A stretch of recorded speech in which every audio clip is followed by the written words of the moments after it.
And we have some young, great athletes, some award-winning athletes, and it's an honor to have everybody. We're thrilled to have so many young athletes here at the White House in the Oval Office on this magnificent spring day. And it is indeed a beautiful day to celebrate America's athletic traditions and champions in physical fitness and all of those things that I work so hard at on a personal basis. I work out so much, like about 1 minute a day max, if I'm lucky. I want to thank Secretary Pete Hegseth, who just gave a great news conference with General Raisin Kane. And that was really good, and you're doing very well, aren't you? They don't like playing games with us. They don't like it at all. You'll see that. As time goes by, you're going to see it. I think you've already seen it. We basically wiped out their military in about 2 weeks. Robert F. Kennedy Jr., who's done an incredible job. Scott Turner, that everybody knows. And a legend, Linda McMahon, head of education in our country, and she's doing a fantastic job. They all are. We're also pleased to be joined by respected sports leaders and members of the President's Council on Sports, Fitness, and Nutrition. We really have some incredible people. It's like a who's who. Bryson, how many do we have on the council total? Oh, it's got to be upwards of 30, actually. Yeah, a lot. And all top. Yes, sir. If they weren't really good, we don't allow them. You're going to be really good. Like Gary Player, as an example, he won 168 tournaments over a very average career. You know that? Think of it. He won 168 tournaments, 18 majors, 9 senior. He has more championships than anybody, national championships than anybody.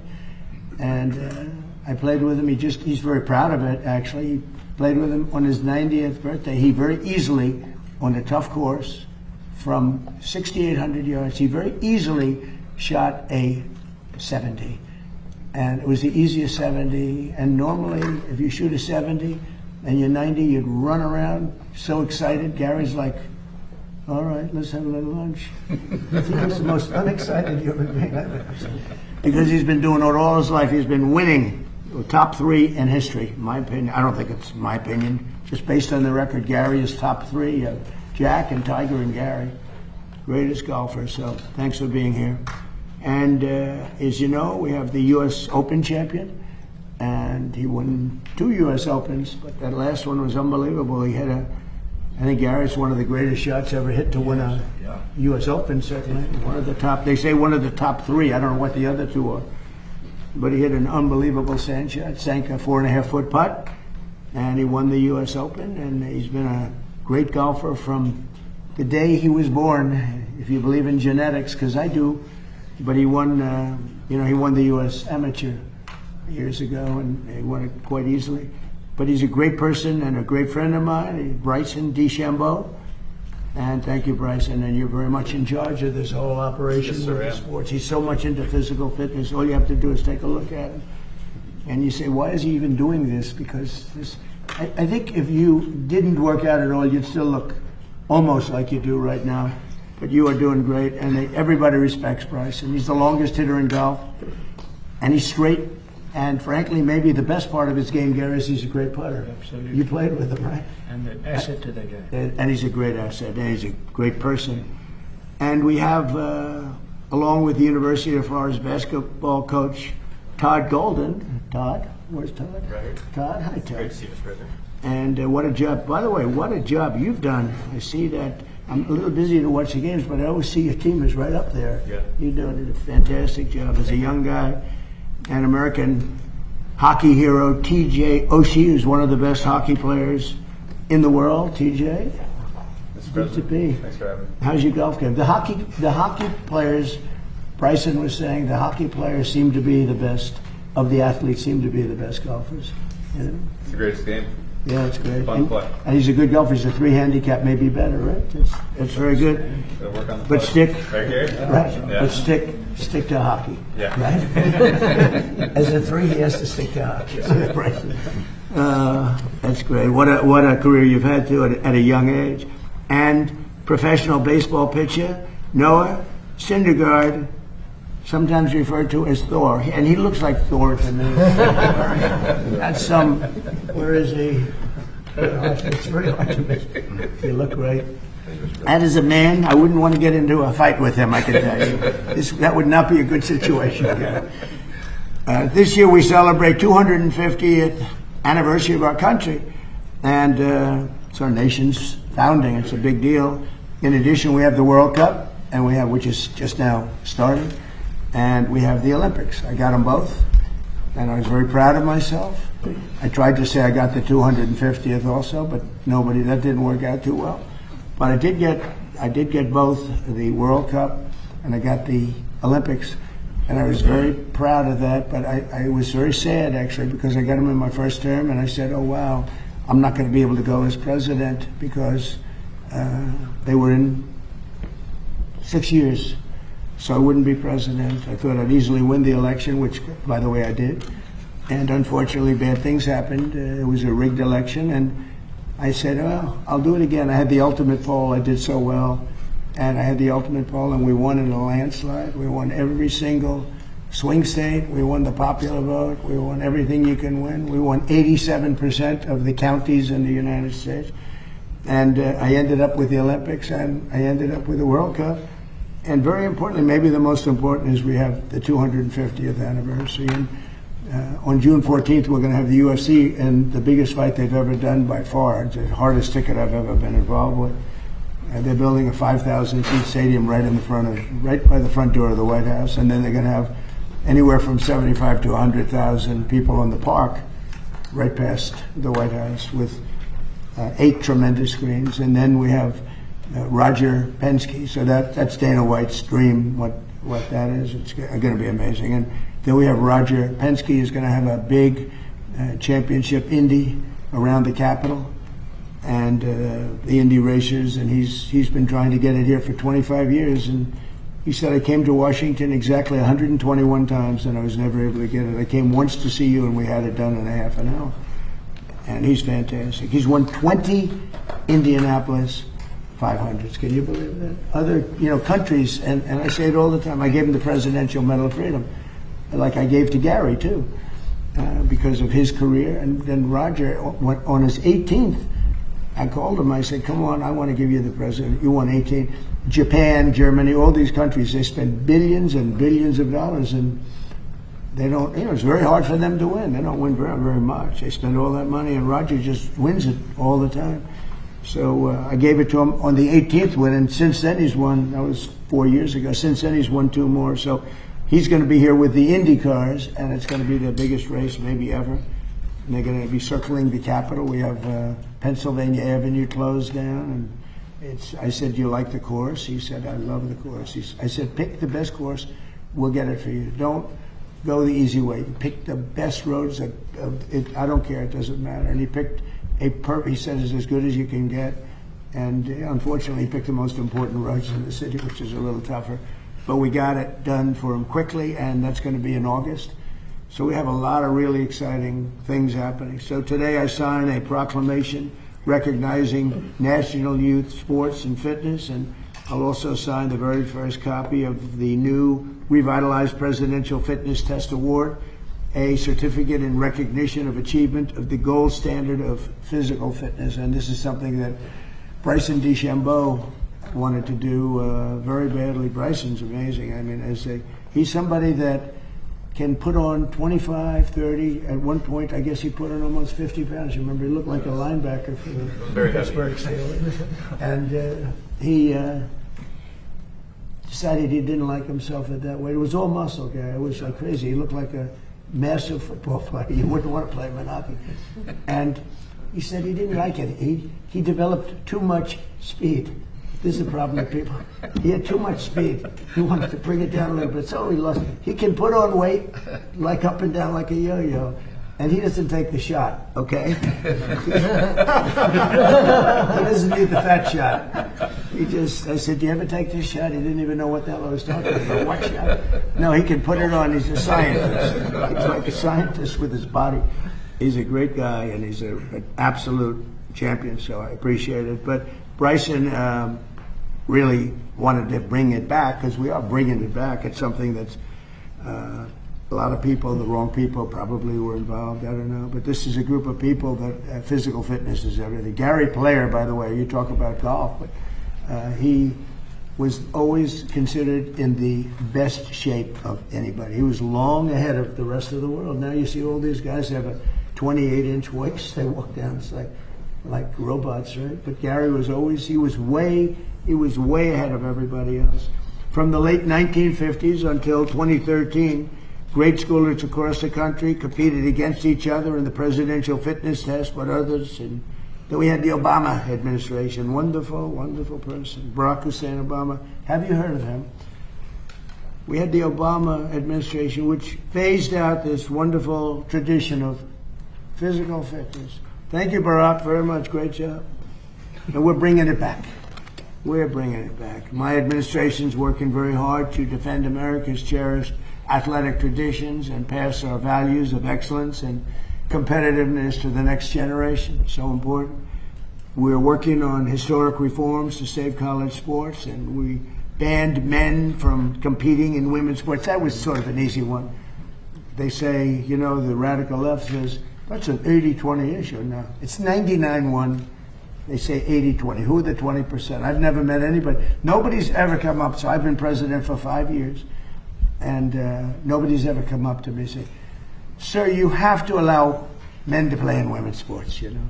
I've never had one person say it's really important that we allow women to be challenged by men in women's sports, and it doesn't work. So we did that, and with the help of Secretary Kennedy, who's with us, we're striving constantly to make America healthy again. And that's what we're doing. We have unbelievable numbers coming. Bobby will mention it. We have unbelievable numbers coming. So these next few years will be a golden age for American sports, just like it's a golden age for America. You know, we hit an all-time high stock market today, despite that we're in a little skirmish, military. I call it a skirmish because Iran has no chance. They never did. They know it. They express it to me when I talk to them. Then they get on television. They say how well they're doing.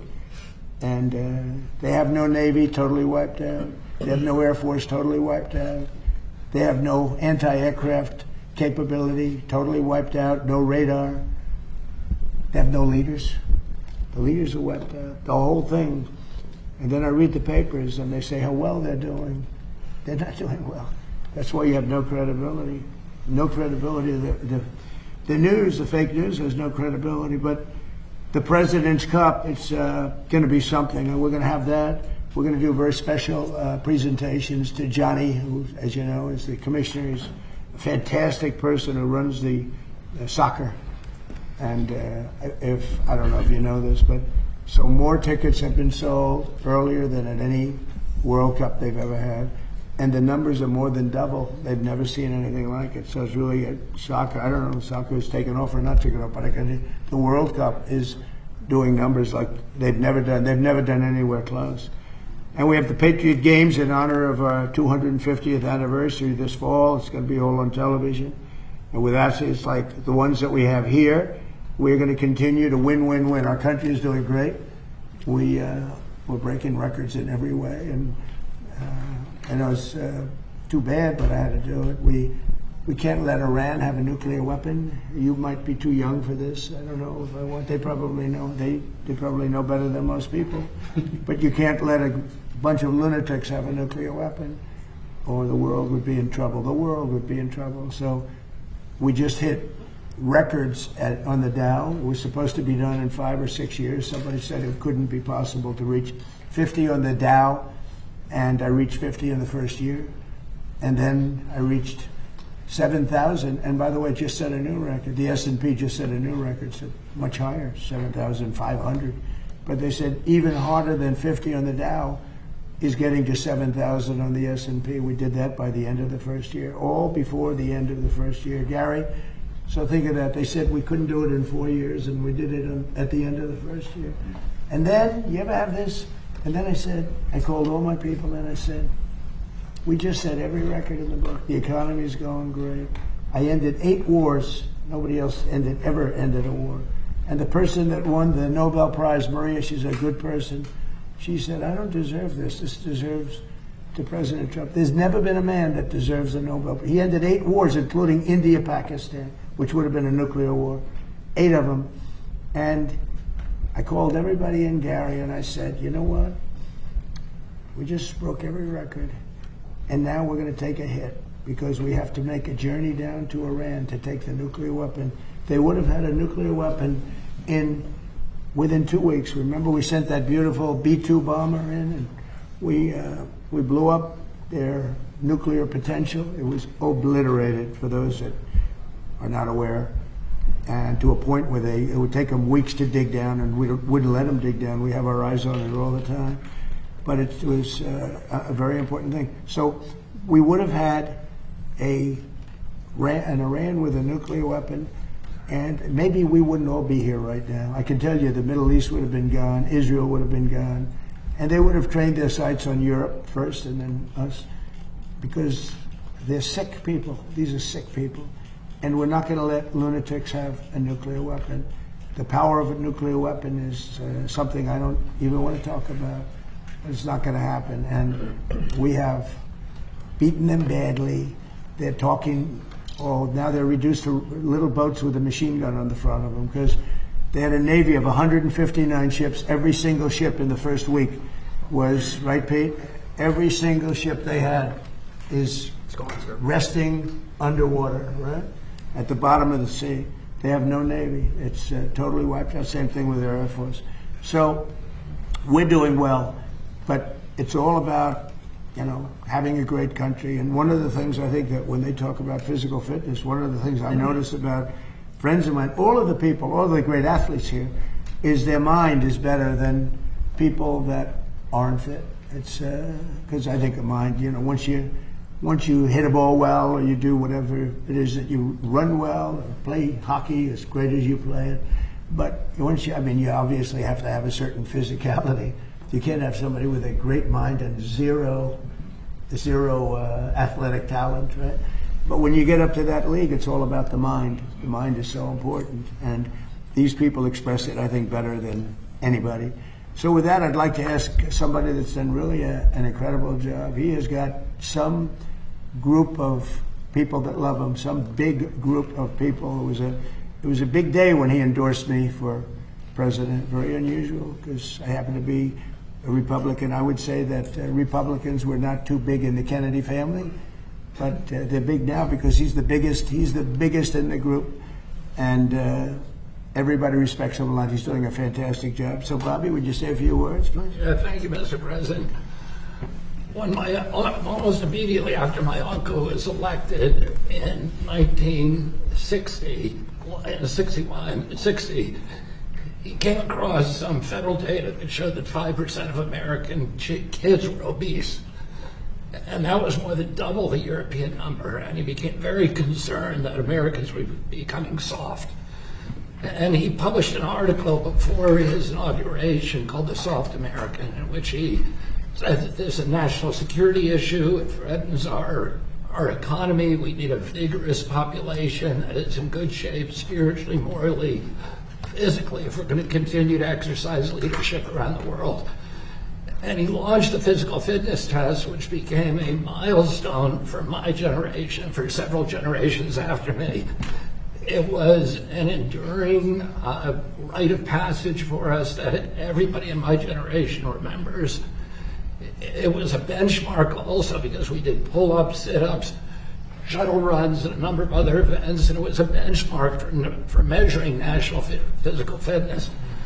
Around that time, my uncle came across correspondence between Teddy Roosevelt and the commandant of his Marine Corps. And Teddy Roosevelt asked him, what are the metrics? What are the physical requirements for a Marine? And Roosevelt, or the commandant, wrote him back saying that a Marine had to walk 50 miles in a single day with a 30-pound pack.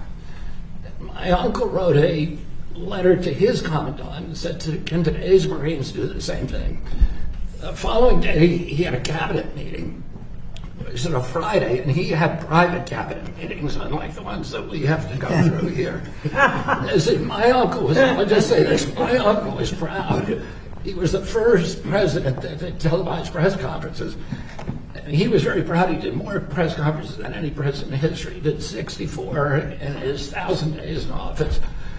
This president does that every 2 months. He does a press conference every day, and our cabinet meetings, for better or for worse, are also televised. But it's the most transparent administration that we've ever seen, the most accessible administration in history. And he went into that cabinet meeting, a private cabinet meeting that morning, and he said to the cabinet, one of you has to do a 50-mile hike this weekend to show the American people that we're in shape. And this cabinet could have done it. And we have a bunch of thoroughbreds on this cabinet. Pete and Scott and Sean Duffy and Linda and Tulsi and Doug Burgum and Jameson and all the rest. There's a lot of people who could probably do a 50-mile hike. What about me? You didn't mention mine. This guy walks 9 miles a day on a golf course every weekend, so he could do it in the breeze. When I'm not using the car. Go ahead. My father was the only one who could do it. And he went into the Justice Department that night, and he had a bunch of guys in the Justice Department who were former Marines who had gone to Harvard on the GI Bill and played on the same football team, and he hired them all when he came into the Justice Department. And he said, you guys are going on a 50-mile hike with me tomorrow. And they got up at 4 a.m. and they started on the C&O Canal towpath, which was frozen. It was the middle of winter. And they were going to walk to Camp David. One by one, they each dropped out. My father was the only one that made it. The last guy to drop out was his best friend, whose name was Dave Hackett. And Dave Hackett's legs had swollen up, and he said, I got to quit. And my father said, you're lucky your brother's not the president of the United States, because the press was following, and there was no way that my father could quit. And I was at Camp David that night, watched him come in, and his feet were bleeding. They were covered with blisters. And it was part of the message that President Kennedy wanted to send the American people. If we were going to maintain our national authority, our national or international leadership, our moral authority as a nation, that we had to pay attention to our physical condition. The physical fitness test was a critical part of that. And I think it's very unfortunate that President Obama and President Biden abandoned it. They said competition is not good for kids, which is not true. If we're going to be competitive internationally, we need to be competitive with each other. We need to teach people how to win and how to lose, and how to process victory and defeat. And today, since that time, the presidency has presided over the worst public health crisis in history. We're now the sickest nation in the world. We've gone from 5% of our kids being obese to 20%. 70% of adults are obese or overweight, and 77% of our children cannot qualify for military service. And that should be an eye-opener for all of us. And I'm so grateful to President Trump for his leadership and his vision of reinstituting the physical fitness test and challenging Americans to compete with each other in a friendly, congenial way, and to help each other get in shape so that we can prepare for a great future that this administration is going to provide for this country. That was great. Bobby, do you ever see a picture of Bobby working out? It's like, I said, you got to be kidding me. He's in great shape. I didn't know that about your father. That's very impressive, huh? Did he work out a lot, Bobby? He was a great guy. He was an athlete. He was always in good shape, and he played sports every weekend. Was he, your uncle was a great athlete too, was he? A very good athlete. My father was the only one of the brothers that lettered in football. Oh. Jack was a swimmer, which allowed him to save his crewmates when his ship went down off the Solomon Islands. So he was able to swim, drag one of his shipmates to shore because he'd been on the swim team. It's a great story. Very interesting. Bobby, that was very good.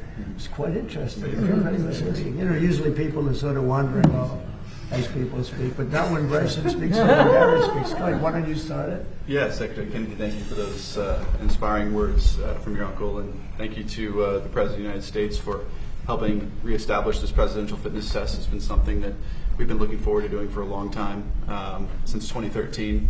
I remember going through the presidential fitness test as a kid and getting that award, and it was quite an honor. So being up here and a part of that is quite instrumental and going to be amazing for our nation's future.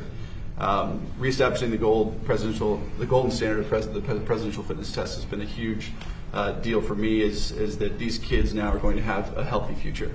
That's really an important thing for us to note here. Is that we want to make sure our kids have the best opportunity to succeed in life, and not only from their mind, but their health and their well-being. Their physical fitness is a huge priority to helping them become better human beings in general for our nation.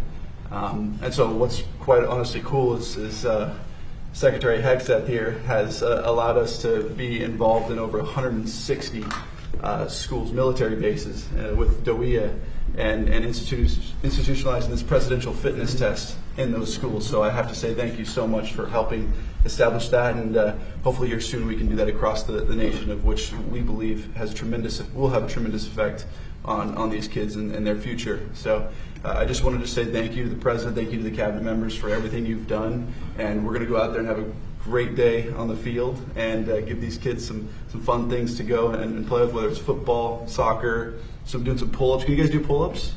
No? We'll help you. We'll help you. But that's a part of the presidential fitness test, is aspiring to help these kids become a better version of themselves. And that's what I couldn't be more excited to be a part of. I want to say thank you to the athletes that are here today and to Gary Player. He's always been an inspiration to me, and albeit I'll never get to your record, I thank you for giving me aspirations to hopefully get 1/8 of what you have. So thank you. And lastly, I just want to say to the kids, most important thing you can do is always get 1% better a day. That's the most important thing I can give you guys. Try to be a better version of yourself every day, because one day you could be up here as well. You could be up here as well. So thank you, Mr. President. Thank you for everybody for being here, and I can't wait to see what we can do out there today. Thank you, Bryson, and this is really for Bryson, because he's worked so hard on this. He really put it together. He's got the best athletes in the world. I think it's actually 41 or 42. And all top people, all big names, top people, and they all want to do it. And Bryson, I was given a little idea by Bobby. He mentioned Camp David, and it's a special place. And I think we should have our next meeting, the full meeting at Camp David. Okay? Sounds great. So it's like a very special place. Amazing. So we'll do that. I'd love to have Gary say a few words. He's won 168 tournaments. Think of it. That means he won every weekend. I say, well, when did you not win? It's a record, I think, that will never be broken. And he won 18 majors, 9 senior and 9 regular, and many other things. And he is a very special guy. And, if you think about the power of positive thinking, I don't know if Gary has the time, but he is the youngest winner of the British Open, what they call now the Open Championship. And he won it when he was 23, I think, Gary, right? 23. If you want, you could tell that story, because these are all people that love sports and they love golf. But the way you asked, you'd like to practice. My name's Gary Player. I'm from South Africa. You're not giving me the time to practice. I must practice on this course. And the people thought, who is this? He said, you don't understand. I'm going to win this tournament. They never heard of him. He came out of South Africa. He was winning everything. He won the South African Open like 14 times or something. It's incredible. But if you want to tell that story, I think it's a fabulous story. But as a man with a powerful, it's really the power of positive thinking. Go ahead, Gary. Well, Mr. President, first of all, thank you very much for having us and hosting this today. I've been around almost every president for the last 65 years. And I've never seen a president that loves this country as much. They all did, and they all did great works. But I've never seen a president that loves the country as much as you do. And I say thank you, because I've traveled more miles than any human being before without being repetitive. And I've never seen a country like this. The freedom that exists, which is so important to all of us. And sport can change the world. It can give people a chance that don't have any hope. It can give them hope. As we've seen, many people with little education have become world champions. Only in America have you got that opportunity. And the other thing is, to Mr. Kennedy, who I have utmost respect for, my great dream now, I'm finished with tournament golf. My great dream is for the youth of America. The youth of a nation are the trustees of posterity. These are the people that are going to be the future champions. And when I talk, I always talk about the importance of fitness. It's so important. Please, can we bring it back in the schools? And as Senator Kennedy has so aptly said, to eat properly. This is so important, what you put in your body. And the big thing that I wish, and I pray every day, and wherever I talk, and I do a lot of talking, I say to the young people, just love this country, because you don't realize what's going on around the world. Even the students of the great universities of America really don't understand what's happening around the world today. There is a silent war taking place against America today. And what we've got to do is make these kids realize that freedom and exercise and education, start reading some books. Yes, keep your phone, but also read some good books. And listen to what Mr. Kennedy has said. What you put in your body is so important. What a wonderful job he's done, and all your cabinet members, of which I say thank you for maintaining this great word, this cherished word, freedom. Thank you very much, Gary.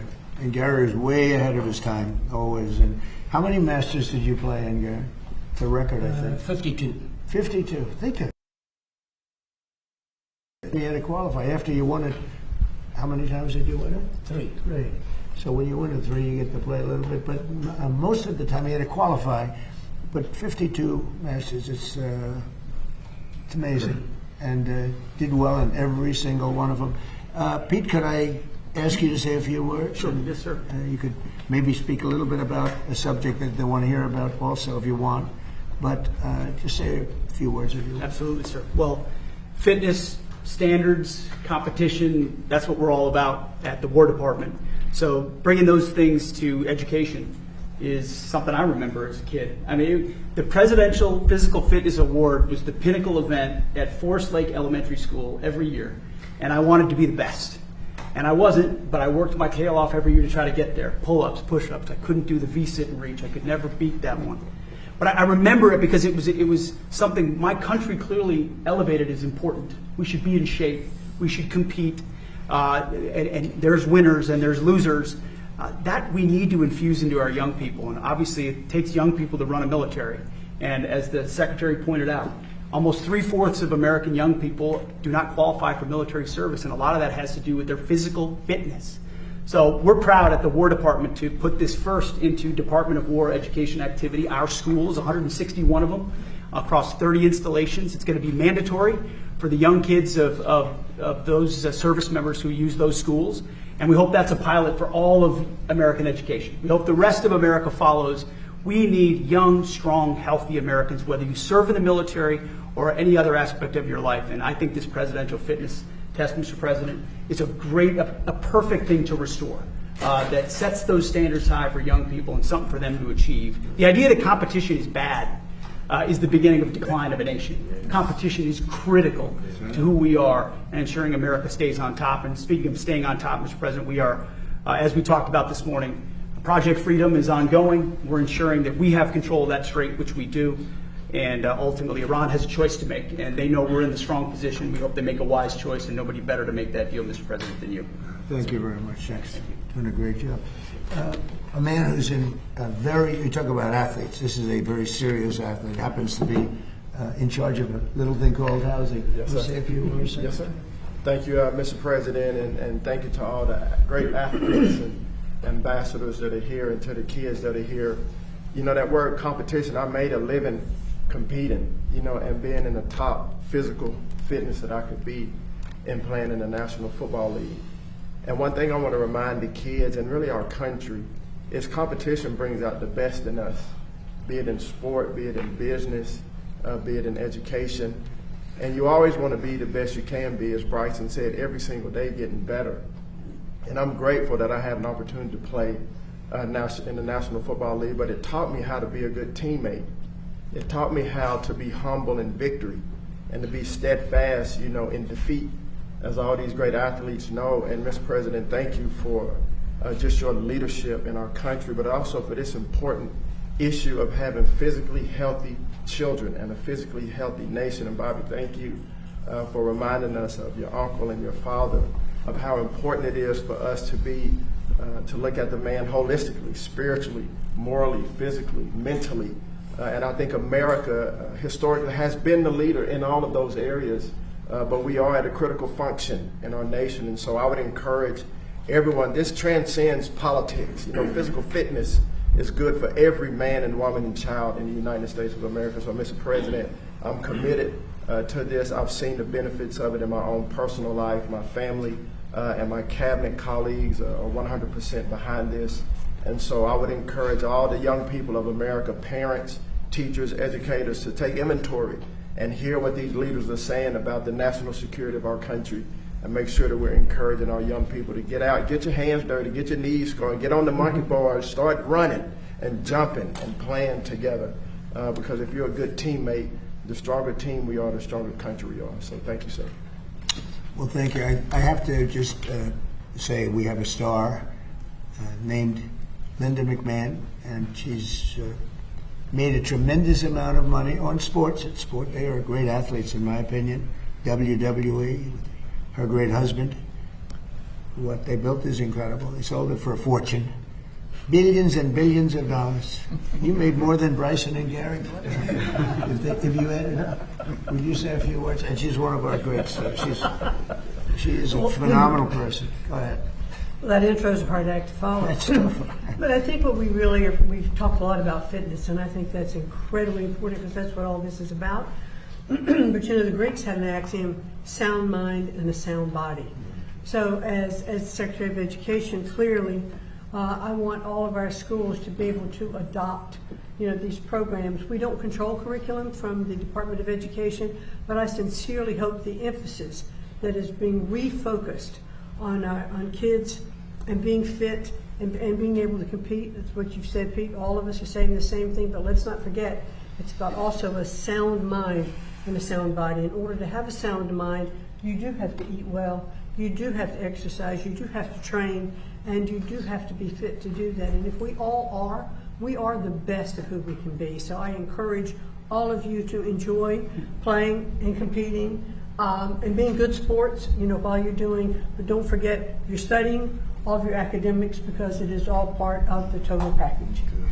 Thank you, Linda. Great job. Appreciate it. So we have a couple of other guys. If you guys wanted to say anything, or we'll just take some questions. And if you'd like, you could ask the big guy, how fast did he throw it? He threw it very fast. He's very scary.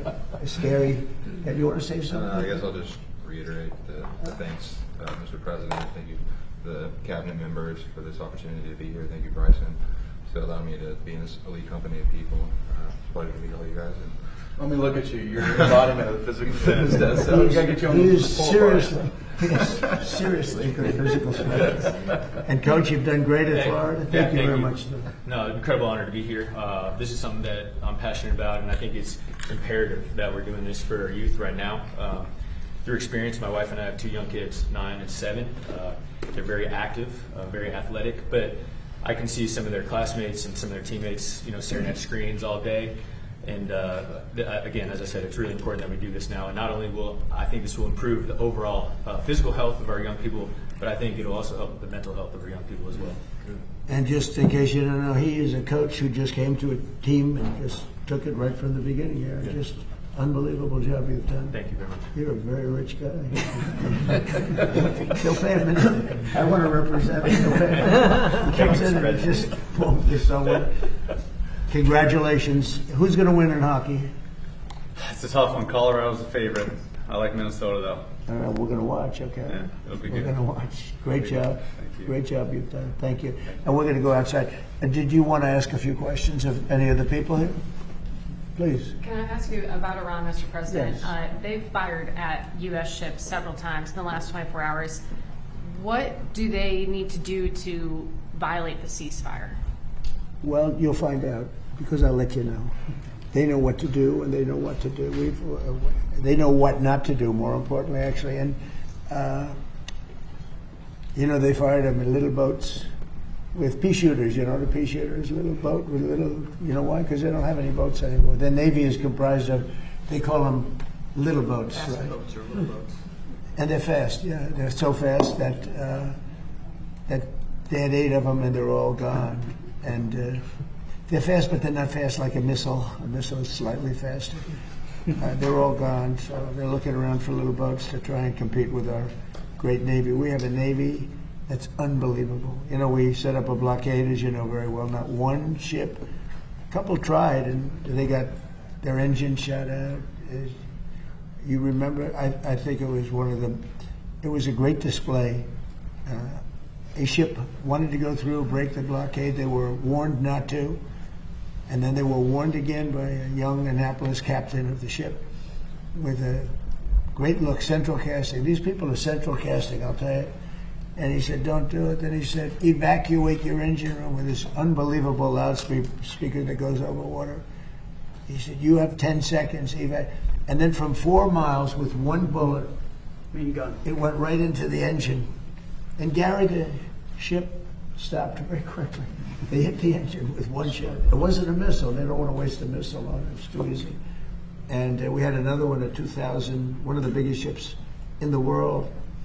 They were warned, and he said, go back now. Go back right now. You will be shot at within 10 seconds. Yes, yes, I am going back to Iran. I am going back. And that was the end of that. Right? He went. It took them 10 miles to turn. The ship was so big, but they respect us. They didn't used to respect us, but they respect us more than we've ever been respected. Our country now is the hottest country anywhere in the world. We had a country that was dead when we had that group of people that ran this country with their open borders, letting anybody come in from the Congo, from countries all over the world. They came in from prisons and mental institutions. We had a country that would have been a dead hit. If they won the election, this country would have been a dead country. Now we have the hottest country anywhere in the world. Go ahead. Thank you, Mr. President. You said recently that if Iranians were armed, they could take over their regime. Do you plan to arm them soon? Well, I don't want to say that, but yeah, I mean, people say, why aren't they protesting? They want to protest, but they don't have any guns. So you can have 200,000 people protesting and have 5 or 6 sick people with guns. And when they start shooting them right between the eyes, and you see a guy fall and another one fall, and you have no guns, very few people would be able to stand there and do it. I mean, I understand it. I tell them not to. Don't forget, they killed 42,000 people last month. 42,000 unarmed protesters. They have no guns. So they had a 250,000 people crowd, and they had snipers. They had like 4 or 5 snipers in buildings up high. And you're standing there, and all of a sudden the guy on your left goes down, and somebody. That's what happened with the women protest. They had 200,000 women protesting a year ago, and everyone thought that was the end of Iran. And then all of a sudden, a woman dropped dead with a bullet right there, always right there. Then another woman dropped, and then the word started to spread, and then there was panic, and then they ran, and so I don't want that to happen. We don't need that, we don't need it. But the only reason that they want to protest so badly, but they don't have weapons. Yeah. Thank you, Mr. President. Next week, you have a very important meeting with President Xi in Beijing. Secretary Bessent has said that a top priority on the agenda will be Iran. What do you hope to achieve with President Xi as it relates to Iran? Well, I have a very good relationship with President Xi. I find him to be a tremendous guy. And we get along well, and you see how we do. We're doing a lot of business with China and making a lot of money. We're making a lot of money. It's different than it used to be.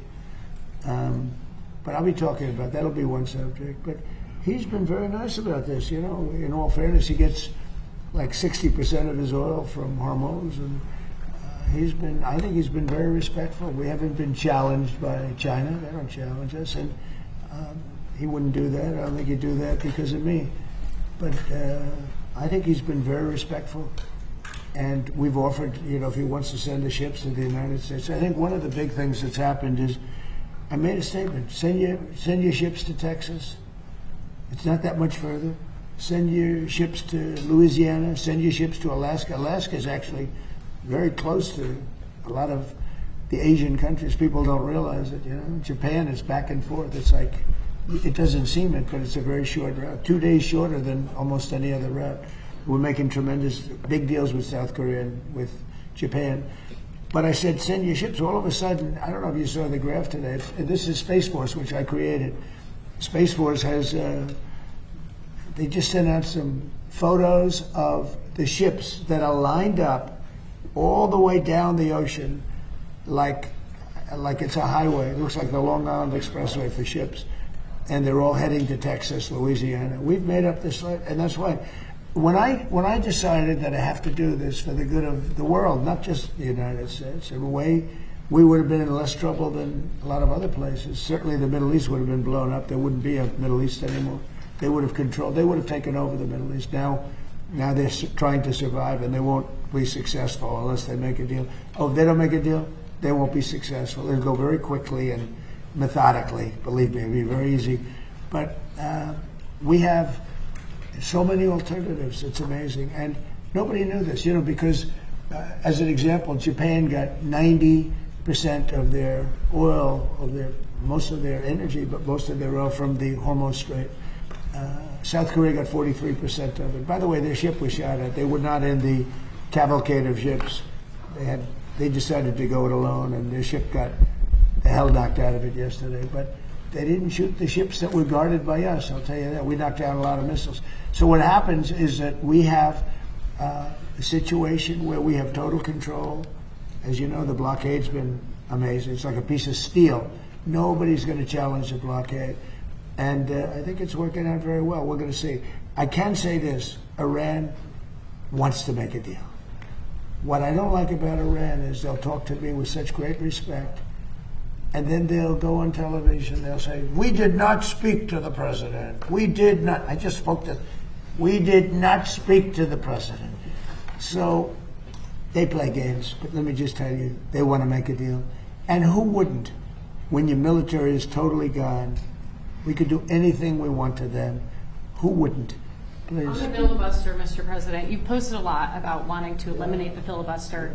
It hasn't happened. Are you disappointed in Leader Thune? Yeah, no, I'm disappointed. I like John a lot, but he has a couple of Republicans that are foolish people. A couple of them I like. A couple of them I can't stand, actually, if you want to know the truth. Although I am, according to CNN, 100% approval within the Republican Party. That's better than your record, Gary. I'm at 100% approval. Did you see the CNN poll? Nobody talks about it. CNN, I think the people that did that poll probably got fired. But within the Republican Party in MAGA, which is basically 100% of the party, I think, but 100%. No, I think that you're going to see some very interesting things. The filibuster, if you had it, we should have the Save America Act.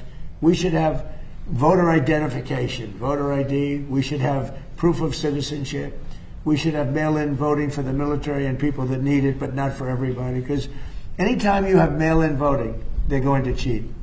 And they cheat like dogs. And they have to cheat. In all fairness to the Democrats, when you have men and women sports, when you have open borders, when you have transgender mutilization, don't listen to this, kids, of your children, transgender mutilization of your children for everyone.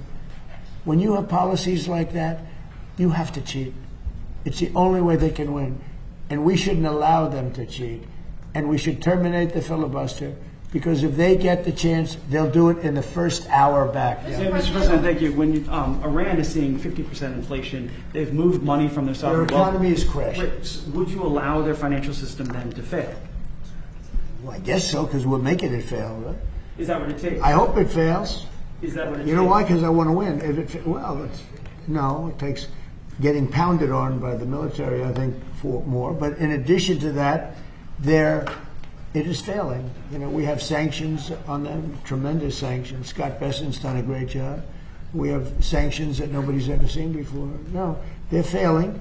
Their currency is worthless. Their inflation is probably 150%. The real number is 150%. They aren't paying their soldiers. They can't pay their soldiers. The money is worthless. No, they should do the smart thing, They should do the smart thing, and because we don't want to go in and kill people, really don't. I don't want to. It's too tough. Great people. I know the people. I have so many Iranian friends from New York and from other places over the years. They're great people. I don't want to I don't want to kill The those. gas prices in the United There was a States are. shooting incident Mr. yesterday. President, Is it possible that you can talk about that? Yeah, gas prices in the United States are $1.48 cents a gallon. Oh, You said they would come back down. Oh, they will. Will Project They'll drop Freedom- lower than they were before. Will Project Freedom, supporting those ships, make that happen? Well, it will, because so people don't realize some of these tankers hold 2 million barrels. One of them holds 4. I think it's the largest one in the world. That sucker is big. I've never seen anything like it. A ship. It's bigger than aircraft carriers, and yeah, it has a big impact. It's so much. You know, there are like 400 ships in there. 400. That in itself. Now, the best is when it ends and just neutralizes. But what's happening is people are learning to buy oil from the United States. I mean, they're making the trip, and they have safer. Probably it's a better product too, by the way. But they're learning to buy. They're changing their habits. So when I did this, I thought the market would go down 25%, and I thought that was a great deal if it did. If it went down 25%, I was satisfied. I said, because we cannot let these people have a nuclear weapon. They'll use it. We can't. I also thought oil would go up to 200, 250, maybe 300, and I knew it would be short term, but I thought it would go. I looked today; it's like at 102, and that's a very small price to pay for getting rid of a nuclear weapon from people that are really mentally deranged. Yeah. Mr. President, just on politics. The world is lucky. By the way, other presidents should have done this. 47 years they've been toying with these stupid people. In many cases, stupid people. This should have been done by Obama. He went the other way. He was giving them cash. He sent plane loads, a Boeing 757, took the seats out, and put green cash, $1.7 billion in the plane. Every bank in Virginia, D.C., and Maryland was stripped of their cash. They took out all the cash from the banks. They put it into a plane, a Boeing 757 packed with cash, and they flew it to Iran, and they let these guys just, I don't know what the hell they did with it, but they took it and then gave them billions and billions of dollars and bribed them basically to be friends. And after giving them tens of billions of dollars, they screwed Obama, okay? That's not the way we play. No, we do it the old-fashioned way. And they should wave. They're very proud. Maybe you won't see a white flag, but essentially that's already what they should wave the white flag of surrender. In hockey, they say, "Uncle," right? When are they gonna cry uncle? But, and they have another expression. If this were a fight, they would stop it. But you know, we have to go out and we have to do it, and it's very sad. It's very sad to see. Even shooting those boats, they've got 3-4 guys. They got a little machine gun in front. They're shooting at one of our ships that's meant for it. It bounces. They don't even know they're being shot at. And then they take it out with an Apache helicopter in about 2 seconds. They go, Apache, ship, northwest, 10 degrees. Turns around, boom. I don't like that, you know? You lose people. All these people, it's so unnecessary. It's so unnecessary. One thing we have the greatest military in the world. I built it because I built it in my first term. I didn't think I'd be using it at least so much in my second term. But we have the greatest military, the best equipment in the world. We had 111 missiles shot at one of our assets, one of the aircraft carriers, a week and a half ago, 2 weeks ago. Think of this, 111 sophisticated missiles shot at one of our aircraft carriers. And every single one of those missiles was shot down with no problem whatsoever. If you would have said that 10 years ago, 5 years ago, it would have been an impossibility. You would have had to take those shots. Every single missile was laying in the water far away. I mean, they weren't even upset. And they're the coolest people. If you ever see them, you know, Pete, when they do the missile, right? They say, missile coming, and these guys go, it's like almost like, they're very smart. These are extremely smart people. They go to very good schools, but they shot down Who would think they get? They're like a needle in a haystack. 111 missile shot. 111 missiles were knocked down into the water. Didn't even get close to the aircraft carrier. No, there's nobody has a military like us. Okay, a couple of more, and then I want to go out and watch these great athletes. I'm not talking about him and him and him. I'm talking about these kids, because I think you're going to be far better as an athlete than anybody behind you. Okay, do you agree? I think you're going to be a better athlete. What sport do you play? I play football. Oh, there you go. Do you think you're going to be better than him? You'll be faster. You're going to be so much faster than him. He's going to be like lightning. He was known for his speed, by the way. I don't know. I think pretty good. What sport do you play? I don't play sport because my mom didn't sign me up, but I'm trying to play gymnastics. Gymnastics? That's a good sport. It's a great sport. What do you play? I do dance, but I also do volleyball. Hey, you're nice and tall to be a volleyball player. Amazing. What about you? Look at this guy. He's a big guy. Hey, I'm doing football right now, and next year I'm going to be trying to do powerlifting.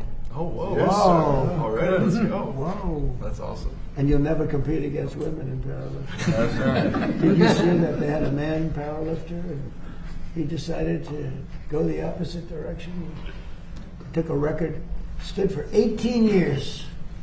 He beat it by 119 pounds. Okay? They put the little quarter of an ounce. For 18 years it stood. This guy came, he was a failed powerlifter.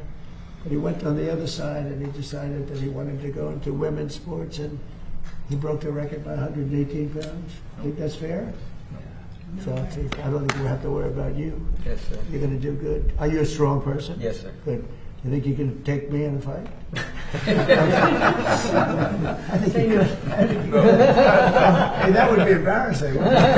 How about you? What sport do you play? I play volleyball, and in the summer I'm trying to get into soccer. Wow.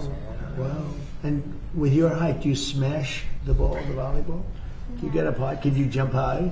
Not very. Soccer might be better. I don't want to be. I'm just looking. I think she'd be a great soccer player. That's good. Good luck. Okay. What about you? Hockey and golf. Well, and you know that guy, right? Yes. You know that guy. Do you think you could be as good as him someday? Not easy. Better. Won't be better. Mr. And you play President, golf? this young man today, of all the young men I've met, he had the best manners possible. He was a smile. I said, "How are you?" He looked me in the eye and said, "Fine, thank you, sir. How are you?" Not just good. Are you a good golfer? Yes. So, what's your handicap? Do you have a handicap? 15. So, this man is 90 years old. Do you think you could beat him? I'm betting on Gary. I'm betting on Gary. You will. Hey, you know what else? And he doesn't choke. It's a big deal. You know, a lot of guys can play, but the flag goes up and bad things happen. And I think being in good shape helps you in that respect too, Gary. Right? You see, if it wasn't a cherished table, this is very historic. I could get on this table and do 50 push-ups like that. Most people can't do that, even when they're going in the army, right? Yes. So you've got to keep in shape. Yes, sir. And you tell everybody how you love this country. Yes. Okay? Good. Good way to end. So we're going to go out. We're going to say hello to the athletes. We have young and great athletes. We also have some big superstars out there waiting for us. And thank you very much. And Bryson, thank you very much. You really took this and brought it to a level. And it's true. Biden and President Obama decided that it wasn't important, and they're so wrong. Thank you very much, everybody. Thank you, President. Thank you, President. Thank you, President.